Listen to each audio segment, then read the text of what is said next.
আসছি 2 আযান বেদাত। আরো বলছি, আমার দেহে শ্বাস থাকাকালীন বলবো 2 আযান বেদাত।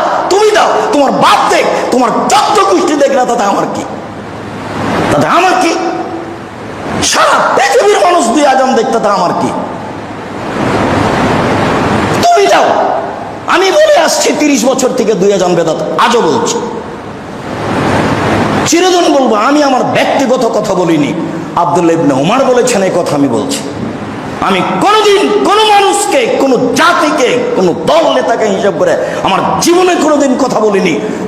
আর আমাদের একটা বাক্যব্য শুনেই তার পিছনে লেগে যাওয়া ঠিক নয়। তুমি কেন? তোমার বাপকেও আমার ছাত্র, সেটাও হিসাব করা দরকার। তুমি এই মুখ খুলো কি করে?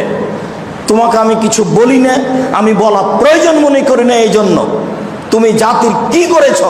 তুমি জাতির করেছ কি? কি করতে পারো তুমি?